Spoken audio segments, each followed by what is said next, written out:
Good evening, MGTOW. Good evening, Red Pill. Welcome back. You're here with Goldberg. So I got a request to discuss the character known as Hormaxer, who is truly a creation of the internet.com. I don't believe he would have come into existence outside of SusanTube or whatever was the prior iterations. Years before I even knew what YouTube was, he had a channel known as Helion Exciter, where he sounded like Adam Sandler and he would roast various people.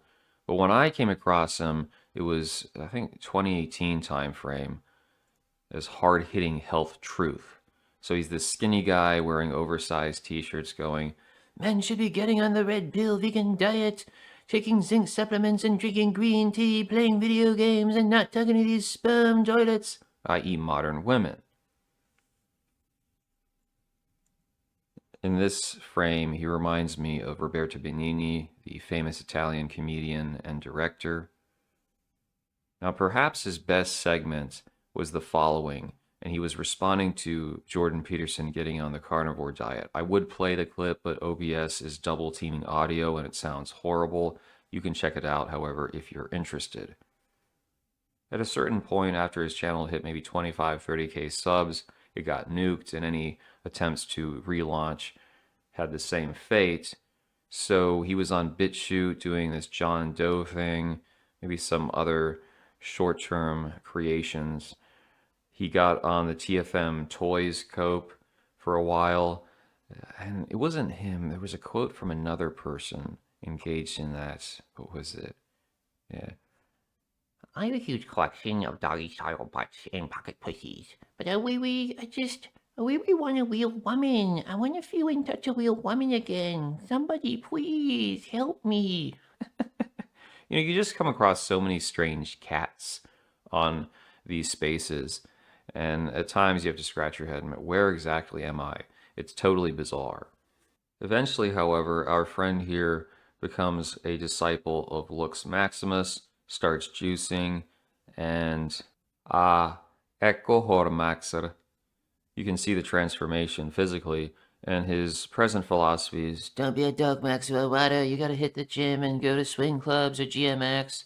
Now, to my knowledge, he has not yet geomaxed since starting his current channel, and I believe that's affected some of the outcomes and experiences that he's come across. Maybe it's a question of means. You know, many can criticize him, but I think generally speaking, QB has the right approach, which is that you balance income with staying in shape and traveling. The issue with being a neat buxer or a low-level wage slaver is that it can be hard to change your geographic location. So it's not to say you can't have anything decent, but your options will be limited. Like state of Nevada, where Hormaxer resides, there's some stuff that's legal, but it tends to be overpriced. And is the quality all that great? In terms of swing clubs, I've never been to one, just being honest. All the ones in my vicinity, you have to be part of an existing couple, or you have to get some woman who will go with you. And that's because they don't want a 80-90% simp ratio. But it doesn't exactly help the regular dude who's trying to solve his problems and smash. So Hormaxer has had a few successes in those environments, but the problem is you're still dealing with women who are the offsprings who have marinated, been braised in a culture that comes from Puritanism, American Victorianism. Not to say they won't smash, but they're not fun-loving, they're not welcoming or approachable. They don't make it life-affirming for a guy. They tend to be spurgy, socially autistic, they play games. And this is why you can be a normie who's style max and has riz, but if a woman has not already pre-selected you to be in her social circle, you're almost certainly going to be labeled as a creep and just blocked or rejected. Now, maybe if you're well above average, she'll make exceptions, but it's something of a futile endeavor for the vast majority of fellows in the present year. I think this explains in part Hormaxer's advocacy of pursuing trans women or tasty traps, which is something I don't personally get. Like, if you're prepared to smash a guy pretending to be a girl, how much of a stone's toss is that from an effeminate twink or a regular chap altogether? I would suggest you have to have a predisposition in that direction to even do so. And Hormaxer, he admitted that he was interested in them, but he didn't indulge or partake until he got on roids. Which we've heard these stories of guys that are power lifters, and whether it's just for survival to get their supplements, they engage in some varied activities. It's just strange, in my opinion. Like most dudes, if you see a picture of this individual, Hunter Schafer, the actor who was previously known as Ezra Miller, the Flash character, once you figure out, unless you already know that it is a man, you're going to say, hands off. But some dudes, oh, no big deal, I'll still partake. And some of them would advance the Blair White argument, oh, it's feminine. Let's be perfectly clear. A guy who's prepared to wear hair extensions, cake themselves in makeup, put on a dress, have the "You Go Girl" vocal fry, maybe graft something between their legs or not do so but maintain the other lifestyle behaviors, you have to, what's going on in your brain? It's a little bit questionable. My coworker matched with this person on Bumble who was a Latino that works as a dishwasher. I wouldn't be surprised if they're illegal immigrants. And he's going, oh, nice hair. Oh, well, that's a wig. So this individual, trans, is a bald cell and has to put on a wig to be a girl. I mean, that's brutal. So, what exactly is functioning that would lead you down that path? Maybe someone can explain it to me, but I have seen it become more popular. Like you encountered it with the MGTOW community, certainly with the Red Pillars. That's the direction they're going. I'm just waiting to hear TradCon start saying, you got to find yourself a trans wife who keeps everything spick and span and reads the Bible or the Quran. Who knows? Might very well occur at some point. What's more compelling to broach is the ever present discussion of Evola, men among the ruins. Where do we go from here? And some people say, you gotta be a Muslim cell. No, no, no, be a based Orthodox or a nationalist who talks about the Care Bear question. And meanwhile, Or Maxer is dancing like a lunatic in the rubble.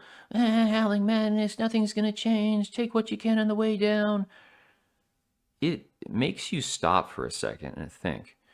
Not so much the religious context, but rather the manner they imply God wants you to live your life, which is relatively straight edge, find a good girl, get married, have 2.5 kids, plant your GMOs, watch them grow, and that's the key to happiness. But is it? In reality, it's immensely difficult for normie or sub 5 men to secure the bag, get a trad wife or relatively conservative female to engage in matrimony with.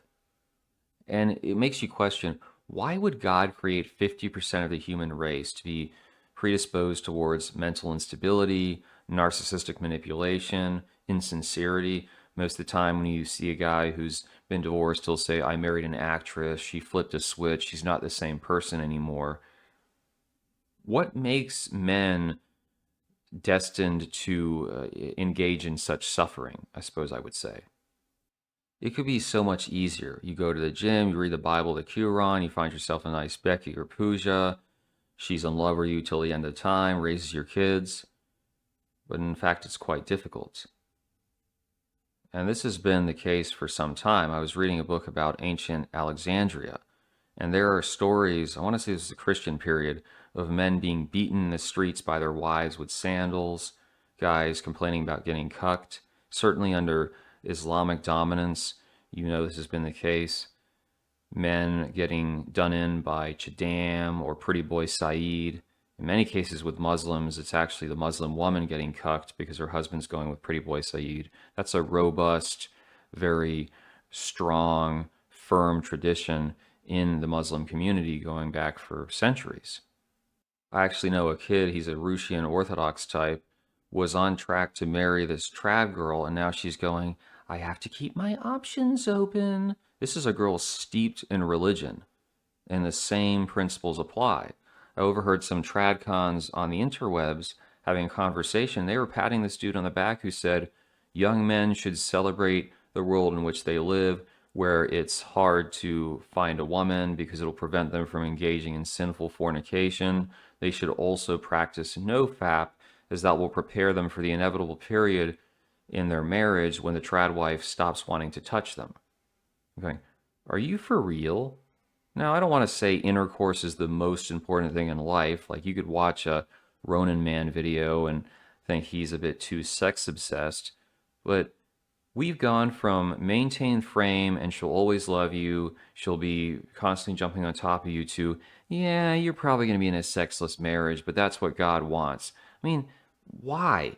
Why are we so prone to this coping? And if you had a girl who you only got it once a month, but she was an amazing mother, she was great at raising kids, she feeds you like a king, you might go, it's not too bad as you get older.